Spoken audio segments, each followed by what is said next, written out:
직접 직매입을 통해서 빠른 배송을 하겠다고 하면서 직매입 구조를 넓혀 나가면서 거기서 물류비와 상품에 대한 부담, 재고 관리에 대한 부담, 그게 G마켓을 적자로 빠뜨렸던 요인 중에 하나였고요. 11번가도 마찬가지라는. 뭐 지금 2025년에 1월 첫째 주에 대한통운을 축으로 해서 물류의 플랫폼에 지금 어떤 연합 세력들 다 준비는 좀 돼 있는 것 같은데, 우리나라에서 뭐 7일 배송이 지금 30년 택배 역사상 처음이니까 그건 한번 지켜봐야 될 것 같고요. 저는 지금 쿠팡이 급성장을 하면서 독주 체제 가다 보니까 이런 상황이 계속 벌어진 게 뭐냐면, 최근에 뭐 판매 장려금 반품 떠안기. 사실 반품에서 상당히 쿠팡이 강점 아니었습니까? 1월 배송에.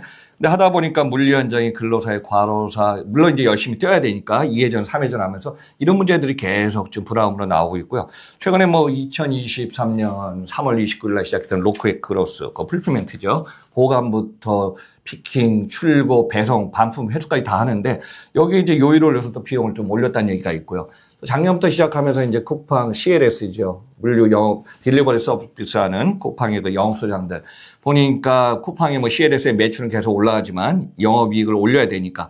그러다 보니까 그냥 그 단가, 개당 단가율도 계속 떨어지더라고요. 뭐 600원대까지 떨어지고. 그러니까 이런 문제가 이제 쿠팡 입장에서는 매출 올라가지만 이익률을 내려고 어떻게 보면 우리 이제 고객, 소비자 입장에서 상당히 좋죠. 근데 중요한 거는 이제 셀러 입장, 물류 현장 입장, 배송 입장, 이런 쪽에서는 이제 비용 구조가 계속 지금 압박되지 않나. 그런 상황이 계속 들리고 있네요. 예, 뭐 쿠팡 입장도 저는 이해가 좀 될 것 같아요. 네. 말씀하신 것처럼 왜 그럴까? 쿠팡이 22년도 3분기, 네. 22년 3분기 2년 전에 흑자로 돌아섰거든요. 그리고 나서 지금까지 24년도 지금 3분기까지 8개 분기 연속으로 흑자가 나고 있어요. 그러면은 지금 작년도에도 영업이익이 6천억이 넘었었고, 지금 연속으로 흑자가 나온다 그러면은 이제 조금 더 그런 부분들을 상생도 있겠지만, 조금 더 그런 부분에서는 이 여러 가지 뭐 배송 기사도 있고, 뭐 일하시는 분들도 있고, 여러 가지 그런 분 혜택도 줄 수 있겠지만, 여전히 쿠팡이 지금 많이 조이고 있거든요. 특히 24년도 올해 3분기 매출 같은 경우에는 전년 대비 32% 늘었죠. 10조 6,900억. 그리고 이 중에서 프로덕트 부분도 뭐 거의 한 20% 넘게 계속 신장하고 있기 때문에 안정적으로 가고 있다라고 볼 수 있습니다. 근데 지금 이슈가 있던 것들이 쿠팡도 어떻게 보면은 누적으로 본다 그러면은 그렇게 좋지는 않다고 봐요. 1, 3분기 누적으로 영업이익을 보면은 1,670억이거든요. 작년 동기 4,448억이었기 때문에 작년 동기 대비해서 62% 감소했어요. 엄청나게 감소했죠. 물론 뭐 2분기에 그 벌금 1,600억 정도 그 정도를 갖다가 반영한 부분이 있지만 그거 말고도 계속 이게 영업이익이 굉장히 큰 폭으로 감소하고 있고 또 이게 영업이익률이 1.38%입니다. 정말 낮은 영업이익률이거든요. 어떤 한순간에 다시 적자로도 반전될 수 있을 만큼 지금 쿠팡도 사실 살얼음판을 걷고 있는 기분일 거예요. 왜냐하면은 시커머스가 그 엄청난 국내 침투를 하면서 시장을 뺏어가 고객을 뺏어가면서 거기에 대응을 하기 위한 비용이 알게 모르게 굉장히 많이 들어가고 있거든요. 그러다 보니까는 쿠팡도 올해 과연 이게 올해 내년도 마찬가지로 흑자 구조를 이어갈 수 있을까? 이 고민 끝에 지금 배송기사의 어떤 그런 택배비부터 뭐 물류센터 뭐 인건비 절감이라든지 다시 거꾸로 그게 들어간 것 같아가지고 사실은 좀 근무하시는 분들 입장에서 본다면은 굉장히 이거는 뭐 똑같은 일을 하고 똑같은 돈 받는 게 아니라 이전보다도 한 20%더 많은 일을 하고 기존하고 같은 금액을 받아간다는 입장에서 봤을 때는 여전히 조금 이런 이슈들이 계속 나올 거는 같아요. 쿠팡에 지금 뭐 컬리도 그렇고 물류 현장의 대다수의 기업들이 올해 화두는 진짜 매출은 정체하든가 유지하면 비용 절감이 큰 화두였거든요. 그다음에 인력 비용 상승 이 부분을 갖다가 어떻게 줄여나가냐 그런 상황에서 쿠팡 입장에서도 비용은 줄여야. 저는 이제 쿠팡이 2분기에 공정위에 어떤 1,600억 원대 그걸 예상했지만은 올해 뭐 영업이익이 그렇게 큰 폭으로 이제 4분기 이제 나와봐야 되겠죠. 근데 큰 폭으로 그냥 커지지는 않을 것 같은데 뭐 이전에 꼭 1년 전이네요. 그 파피치 인수하면서 뭐 영업 손실 컸던 거 지금 많이 줄여나갔죠. 시장 규모도 사이즈인데 다운사이즈인데 이게 전 세계 이제 소비 시장 명품 시장 중에 그 시장 규모에서 이제 중국이 상당히 이제 비중을 많이 차지했는데 중국의 소비가 스파이럴 해갖고 지금 2, 3년 전부터 상당히 불황 아닙니까? 그래서 명품시장 자체도 이렇게 플랫폼에서 큰 이익 구조를 못 갖다 주거든요. 그 부분을 갖다가 방송 중에서도 막 교수님하고 얘기했지만 그 부분에 비용 손실을 메꾸는 것도 올해까지는 계속 들어갈 것 같으네요. 맞습니다. 한편으로 저는 쿠팡이 팥배지 인수한 거에 대해 가지고 굉장히 부정적으로 얘기도 드렸었고 네. 쿠팡의 장기적인 발목을 잡을 지뢰가 쓸 수 있다라고 계속 얘기 드렸었는데 네. 한편으로 보면 대단한 것 같아요. 팥배지가 2년 전만 하더라도 네. 연간 적자액이 1조가 넘었거든요. 네. 작년에도 수천억 적자가 났었는데 쿠팡이 인수하고 나서 어쨌거나 지금 쿠팡이 거기서 매출을 드랍시키면서 인원 정리하고 그다음에 효율화 작업을 하면서 에비타 기준으로는 3분기에 한 70억 정도 적자로 났으니까 네. 적자가 엄청 줄어든 거죠. 물론 그렇죠. 에비타 기준이기 때문에 네. 실제 영업이익으로는 그게 몇백억일지 몇천억일지는 몰라요. 몇천억까지는 안 가더라도 천억대 이상 적자가 날 수는 있겠지만 네. 순수하게 본다면 투자비를 제외하고는 앞으로 팥배치에서 우리가 에비타 기준으로 흑자를 낸다. 그거는 장기적으로 봤을 때는 이 팥배치도 흑자로 돌릴 수 있다. 그거는 쿠팡이 다른 사이트에서 갖지 못한 그런 굉장히 큰 파워풀한 힘이었던 것 같아요. 네. 그래서 팥배치의 잠재적인 위협이 그래도 어느 정도까지는 안정화되는 거는 그나마 조금 쿠팡에서는 좀 좋은 면으로 좀 볼 수가 네. 있을 것 같고요. 다만 이제 뭐 지난 시간에도 얘기 드렸지만 OTT 서비스 같은 경우에는 여전히 뭐 굉장히 큰 또 장애 요인도 갖고 있고 네. 불안 요인이 있기도 하지만 신사업을 통해 가지고 고객들을 끌어들이는 락인으로 쓰고 있기 때문에 그런 부분들 쿠팡은 비용으로 보지 않고 어떻게 보면은 투자라고 본다라고 봤을 때 네. 과연 그런 것들을 얼마큼 효율적으로 집행해 나가느냐에 따라서 내년도에도 좀 좋은 모습을 유지할 수 있지 않을까라고는 보고 있습니다. 네, 그래요. 거기다 이제 대만 사업 한 3천억 이상 투자했죠. 물류센터 지금 3개 세팅하고 있는데 거기도 최근에 조금 잠잠하더라고요. 물론 이제 대만 시장이 이커머스가 뭐 가속이 붙은 것은 사실이지만은 거기 이제 보통 이제 해외 현지화 시켜서 할 땐 돈 많이 들어가지 않습니까? 그 부분을 어느 시점에서 쿠팡도 진짜 회수할 수 있을까? 그것도 좀 중요할 것 같습니다. 그렇죠. 대만 사업에 돈이 가장 많이 들어가는 거는 무엇보다도 물류비거든요. 네. 쿠팡이 대만까지 지금 계속 비행기를, 항공을 통해 가지고 국내 상품들을 나르기 때문에 그걸 갖다가 물류비를 전액 어떻게 보면 쿠팡에서 부담을 하면서까지도 시장을 장악하기 위해서 가고 있는데, 대만의 물류센터를 빠르게 확충을 해서 그 물류센터에다가 상품을 보관을 하고 풀피먼트 방식으로 운영을 하는 그 시기가 빠르게 좀 잡히지 않으면은 그것도 굉장히 큰 위험 요소 중에 하나로 네. 볼 수 있을 것 같고요. 다만 지금 현재 뭐 사무센터까지 무료 없이 투자를 하고 있고 대만 당국도 쿠팡의 투자를 굉장히 환영하는 입장이기 때문에 어떻게 본다 그러면 미래를 위한 투자로는 뭐 대만 사업이 뭐 나쁜 그런 선택은 아니었다라고는 네. 보고 있습니다. 네. 그래서 이제 이커머스 시장에서 쿠팡에 관련돼서 이제 네이버가 주춤하다 뭐 성장을 했었죠. 아마 2025년에 네이버가 좀 이게 크게 좀 올라올 것 같고 또 관련해서 방송에 있지만 쓱닷컴이니 이마트에 관련된 연합 세력에 관련해서 이제 물류의 역할이 좀 그쪽 세력에서 많이 커지겠네요. 그러니까 어떻게 쿠팡의 기존의 이제 상품의 구매부터 앱을 통해서 구매, 판매부터 결제, 모든 반품, 해수 물류까지 배송까지 했던 일련의 어떤 쿠팡 측하고 여기는 이제 판매 주력하고 물류는 이제 전담반들이 플랫폼이 움직이면서 하는 이 두 축이 이제 명확하게 나올 것 같네요. 예, 맞습니다. 잠깐 네. 나머지 업체들, 사실 굉장히 좀 이게 씁쓸하기도 한데, 네. 나머지 업체들이라는 표현 썼다는 게 진짜 저도 좀 씁쓸한데, G마켓이라든지 11번가가 2017년도만 하더라도 우리나라의 1, 2등 기업이었거든요. 그렇죠. 그 당시만 하더라도 쿠팡은 뭐 어떻게 보면은 뭐 거의 같이 그 기업이라는 그 규모로 본다면은 상대가 되지 않았을 정도였는데. 그렇죠. 올라오지도 않았었죠. 예, 그 2017년도 그때 이미 10조의 거래액을 넘겨서 이 G마켓이나 그 11번가 같은 경우에는 국내에서는 두 기업 중에 하나가 국내 이커머스 시장을 무조건 선점을 해가지고 무조건 1등 사업자로 간다. 다들 그렇게 예측을 했었는데 네. 지금 이제는 기타 사업자가 돼버렸어요. 참 아쉬운 일이 아닐 수 없는데 G마켓 같은 경우에는 3분기 같은 경우에는 매출이 한 2,257억. 여기서는 지금 매출과 계속 거래액을 혼동하시면 안 되는 게 네. 거래액은 그 안에 들어있는 이 셀러들이 파는 금액이고요. G마켓은 주로 이 중개업체이기 때문에 그들한테 발생되는 수수료가 매출로 잡힙니다. 그래서 G마켓 같은 경우에는 3분기에 매출이 2,257억, 전년 대비해서 무려 19.7%, 20% 정도 역신장을 했거든요. 3분기 영업 손실도 지금 180억으로 전년 대비해서 뭐 79억 정도 증가합니다. 굉장히 안 좋은 모습이에요. G마켓은 지난 10년 동안 계속 영업이익이 흑자였던, 뭐 적게는 그쵸. 500억에서 많게는 뭐 7, 800억까지도 흑자를 냈던 업체인데 사실 이게 이마트가 인수해서 이렇게 됐다기보다는 트렌드 자체가 이미 그 당시에 쿠팡이 올라가면서 떨어질 트렌드에 이마트가 인수한 거지. 그렇죠. 이마트가 인수해서 이렇게 된 건 아니라고는 봅니다. 어쨌거나 지금 굉장히 역신장 폭이 지금 뭐 줄어들지가 않고 있고 커지고 있고요. 1, 3분기 누계로도 지금 매출이 1조 9천억인데 한 마이너스 10% 정도 역신장을 하고 있기 때문에 10% 두 자릿수 역신장하는 걸 볼 수가 좀 있고요.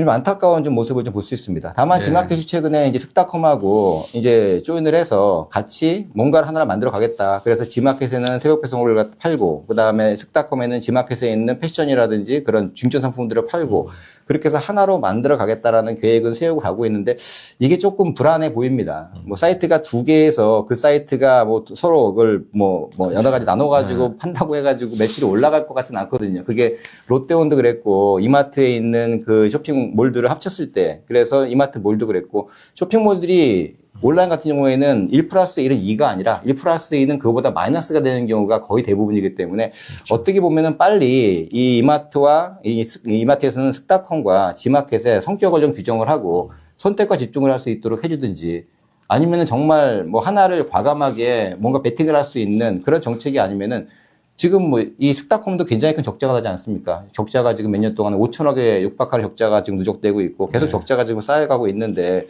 이 스타컴 지마켓 누계 매출로도 지금 아까 이 1조 9천억이라는 게 스타컴 지마켓 누계 매출입니다. 3분기까지에 1조 9천억에 마이너스 10% 정도 역신장을 하고 있기 때문에 거기다 영업이익도 합쳐서 마이너스 524억이다. 이마트 그룹 전체에도 아직까지도 굉장히 큰 발목을 잡고 있습니다. 다만 전년도에는 그 두 기업이 합쳐서 900억 정도의 적자에서 적자액은 줄어들고 있는데 문제는 적자액을 줄이기 위해서 선택한 게 바로 매출을 드랍시키는 겁니다. 매출을 드랍시킨다는 거는 마케팅을 줄일 수도 있고요. 또 직매입 구조를 좀 전환해가지고 특정식으로 위탁식으로 가기 때문에 고객들한테는 그만큼 파워풀한 상품을 소개시켜주기 어려울 수도 있기 때문에 결과적으로는 적자를 줄이기 위해서 이 플랫폼 자체가 또 큰 위험에 빠지게 되는 그런 또 악순환이 될 수도 있다라고 볼 수가 있습니다. 그래요. 그 다음에 진짜 11번가가 참 이 매각설도 있었고 참 네. 어려운 처지해갖고 참 우여곡절 많지 않았습니까? 11번가도 많이 좀 어렵습니다. 어렵죠. 네, 3분기 매출이 1220억, 그리고 영업손실이 146억이었는데 매출이 지난해 대비해서 35%가 줄었어요. 네. 3분의 1이 줄었다는 거죠. 적자폭이 다만 전년 대비해서 한 55% 감소했기 때문에 이런 부분들에서는 적자폭이 감소됐다는 거를 어떻게 보면 마케팅 포인트로 잡을 수는 있겠지만, 사실은 매출 드랍폭이 너무 큽니다. 다만 6개 분기 연속으로 해서 이 11번가 같은 경우에는, 영업 손실은 축소가 되고 있어요. 네. 그래서 올해 1, 3분기 누적 영업 손실이 한 524억. 전년도 910억에서 뭐 한 400억 정도 줄었다라고는 지금 하고 그런 부분들이 지금 제가 보기에는 11번가가 선택과 집중으로 생존의 어떤 방법으로 찾은 마지막 길인 것 같아요. 그래서 네.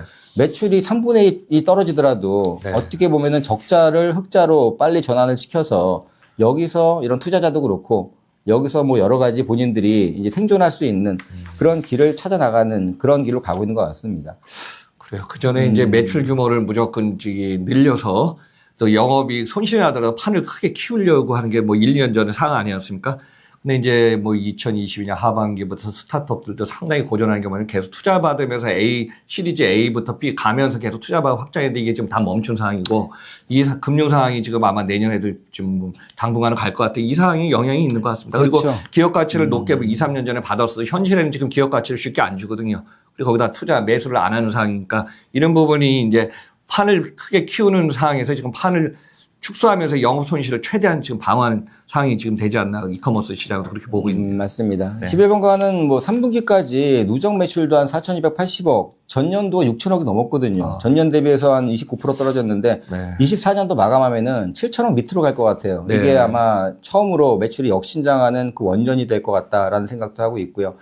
다만 좀 긍정적인 신호라고 본다면은 21년도에 이제 안정원 대표 이제 여기 합류하면서 아마존 글로벌 스토어 이건 별로 효과는 없었다고 봐요. 아마존 글로벌 스토어가 있었고요. 라이브 커머스, 라이브 11, 그다음에 일기 배송 서비스, 슈팅 배송, 신선밥상 여러 가지 서비스를 내놨고 또 여기서 이제 풀피먼트 서비스를 이제 거기서 직접 상품을 구매해서 그다음 고객들한테 직접 배송하는 그런 식의 서비스도 많이 좀 해놓고 있기 때문에 다양한 방면으로 또 매출이나 아니면은 이익을 좀 같이 안배해서 가려고 하는 노력은 좀 많이 보이는 것 같습니다. 다만 이제 아직까지는 그 부분들이 뭐 실질적으로 매출과 영업이익 둘 다 극적으로 전환되는 그 부분까지 가기는 조금 어렵고요. 네. 뭐 사옥을 지금 광명으로 좀 이전도 하고 희망퇴직 계속 좀 받고 있죠. 그리고 또 고강도 운영비 절감도 하고 있기 때문에 그 부분에 대한 노력은 그래도 저는 조금 나름대로는 긍정적으로는 보고 있어요. 그게 회사를 살리기 위해서 직원들도 그렇고 뭐 안 대표도 그렇고 굉장히 많은 노력을 하고 있는 것 같습니다. 그래서 그런 부분들이 조금 더 반영이 된다면은 뭐 특히 오픈마켓 같은 경우에는 지금 6개 계속 분기별로 본다 그러면은 뭐 거의 연속적으로 네. 오픈마켓 자체만 해서는 영업이익이 흑자가 나온다는 거거든요. 즉 오픈마켓이 11번가의 메인 사업이기 때문에 셀러들 오픈마켓에서 매출 거래액이 10조가 되는데 그 셀러들에 대한 수수료를 더 많이 받을 수도 있고 그게 안정화가 된다면 본체가 일단은 살아날 수 있다는 그 가장 좋은 신호거든요. 네. 다만 이제 거기에 이제 쿠팡과 대응하기 위해서 슈팅 배송이라든지 이길 배송이라든지 그런 물류비가 많이 들어가는 그런 카테고리를 조금 확대하다 보니까 네. 적자액은 계속 좀 발생할 수밖에 없는 구조인데 선택과 집중을 통해서 이제는 어느 한쪽을 조금 정리하거나 뭔가 또 새로운 구상이 좀 나올 필요도 있지 않을까라고 좀 보고 있습니다. 네, 지금 뭐 우리나라의 그룹 기업들도 또 유통 기업들도 마찬가지지만은 최근 뭐 1, 2년 사이에 매출 규모를 늘리는 것보다도 영업 손실이나 또 부채 비율이 너무 커지다 보니까 이 부분에 상당히 좀 어려워진 것 같습니다. 특히 이제 이커머스 시장도 수송 배송, 뭐 재고 보관보다도 수송 배송, 밀집도 배송 이게 상당히 비용 구조가 지금 많이 들어가지 않습니까? 이 부분에서 물동량이 많아지고 서비스를 안정화시키는 데까지 많이 시간이 걸리는데 이 부분에서 쿠팡은 장기 투자를 하면서 여기까지 올라온 거고 기존의 기업들은 지속적인 투자도 쉽지 않았지만은 이 부분이 계속 어려움 속에서 지금 봉착한 것 같으네요. 맞습니다. 사실 이게 지마켓도 적자의 요인이 바로 네. 그거였거든요. 지마켓 적자라는 것도 직접 직매입을 통해서 빠른 배송을 하겠다고 하면서 직매입 네. 구조를 넓혀 나가면서 거기서 물류비와 상품에 대한 부담, 재고 관리에 대한 부담, 그게 지마켓을 적자로 빠뜨렸던 요인 네, 중에 하나였고요. 11번가도 마찬가지라는 거죠. 11번가도 그 구조가 계속 지금 악순환이 되고 있는 거고. 특히 11번가 같은 경우에는 지금 뭐 한 여태까지 한 누적으로 한 3천억 이상 영업 적자가 났기 때문에 그런 부분들을 빠르게 털어나가기 위해서라도 조금 더 좀 뭔가 새로운 그 재고 관리라든지 직매입에 네. 대한 구조 방식을 바꿀 필요가 있지 않나 싶기도 하고요. 네. 마지막으로는 롯데온인데 참 안타까운 거죠. 롯데온, 그쵸. 네, 롯데온도 역시 마찬가지로 지금 굉장히 좀 안 좋은 상황입니다. 3분기 같은 경우에는 지난 매출액이 한 15% 정도 줄어들어서 269억. 롯데온은 매출이 상당히 작죠. 사실은 네. 거래액에서 수수료만 취하는 건데 계열사 간의 거래이기 때문에 수수료가 높지 않은 걸로 추정이 되고 있고요. 사실 거래액 자체는 뭐 작진 않죠. 수조 원의 거래액을 갖고 있지만 매출로 본다면은 3분기 매출 269억. 근데 영업 손실이 192억. 적자폭을 소폭 줄였지만 여전히 적자가 굉장히 큰 상태고요. 3분기 누계 매출로 보더라도 845억에 적자가 지금 마이너스 615억입니다. 롯데온 같은 경우에는 2020년도에 출범한 이후로 4년 동안에 누적 적자가 5천억이었거든요. 네. 올 상반기까지 한다 그러면은 5,497억, 5,500억에 달하는 적자가 지금 쌓여 있어요. 사실은 그래서 롯데온이 과연 이 상태로 계속 지속될 수 있냐도 시장에서 많이 우려를 하는 부분이기도 하고 다만 롯데온은 제가 말씀드린 것처럼 계열사에 있는 그 한 7개, 8개 달하는 그 커머스들을 모아가지고 롯데온에서 그들을 실제로 뭐 수수료를 받고 뭐 이런 판매를 하면서 그 매출 실적 자체가 계열사 쪽으로 많이 좀 포함되는 부분도 있기 때문에 어떻게 보면은 그 계열사에 대한 그런 부분들을 뭐 혼자 책임지는 그런 부분도 일부 있습니다. 다만 이제 그러기에는 이 누적 적자가 좀 너무 큰 부분이고요. 22년도에 기준 점유율이 4.9%밖에 안 됐었는데 네. 지금은 그거보단 더 떨어질 것 같아요. 전체 네. 온라인 시장에서 굉장히 지금 어떻게 보면은 이 점유율도 낮아지면서 올해도 많이 좀 고민을 하는 것 같습니다. 네. 롯데온 역시도 내일온 서비스라 그래가지고 물류센터에다가 물건을 보관하고 바로 보내는 그런 서비스가 원래는 10,000개쯤 있었는데 23만 개까지 SKU를 확대하고 있거든요. 네. 그러면서 거기서 저는 또 이제 풀프먼트에 대한 또 재고 관리 비용, 배송 비용 여기에 대한 물류 비용까지 해서 이 비용에 때문에 적자가 확대될 우려가 있기 때문에 그래서 지금 어느 한 군데에 막론하지 않고 지마켓, 11번가, 롯데온, 물론 컬리도 마찬가지입니다. 모든 업체들이 지금 물류 비용 때문에 이게 감당이 안 되는 부분이고요. 이게 왜 감당이 안 되냐면은 쿠팡처럼 그런 대규모 물량이 아니기 때문에 그런 거죠. 네. 다 지마켓, 롯데온, 11번가 각각 그 정도 물량만으로는 앞으로 쿠팡이 10년 걸렸는데 10년 동안 적자가 발생할 수도 있다라고 생각한다면은 더 이상은 여기서 동력을 얻지 못할 수 있어요. 네. 그래서 가장 중요한 포인트가 이제 만약에 뭐 다음 시간에도 얘기를 드리겠지만 바로 대한통운 박사님 얘기하신 것처럼 네. 대한통운을 중심으로 한 얼라이언스가 되지 않을까. 네. 이 업체들이 어떻게 보면 내년도에 돌파구를 가질 수 있는 거의 유일한 길은 그거 같아요. 네. 각자 도생하고 있는 자기의 물류에 대한 모든 거를 사실은 어떻게 보면은 뭐 내던지고 그걸 네. 포기하고라도 공동 물류를 통해서 활성화하지 않는 한 네. 각자 싸움으로 해서 이 쿠팡이라는 혹은 알리익스프레스라는 공룡들하고 이 네. 싸움에서 몇 년을 생존하기는 저는 굉장히 현실적으로는 어렵기 때문에 네. 내년도의 화두는 바로 대한통운을 중심으로 한 이 풀프먼트 얼라이언스가 과연 얼만큼 정확하게 효율적으로 작동을 하느냐. 네. 거기에 이 물류 기업뿐이 아니라 이커머스 기업들의 생존까지도 거기에 같이 달려있을 수도 있다고 보고 있습니다. 네, 그거는 뭐 이제 다음 시간에 저희 그런 것 같습니다. 이제 이커머스 기업들이 규모에 따라서 각자 자사 물류센터든 수배송을 갖다가 지금 인프라하면서 상당히 돈이 많이 들어갔거든요. 근데 물량이 차와야 되는데 또 물량에다 CS 대응이라든가 이게 딜리버리 서비스가 너무 중요한데 이 부분에서 많은 어려움을 겪었고요. 쿠팡은 뭐 장기간 계속 6조 7조를 투자하면서 전국에 거점을 만들어 여기까지 왔기 때문에 지금 쿠팡 세력의 독주는 어쩔 수 없지만은 나머지 이제 네이버 관련된 내용 이 기업들은 다음 방송에서 한번 좀 정리하면 될 것 같습니다. 자, 시청자 여러분들 감사합니다.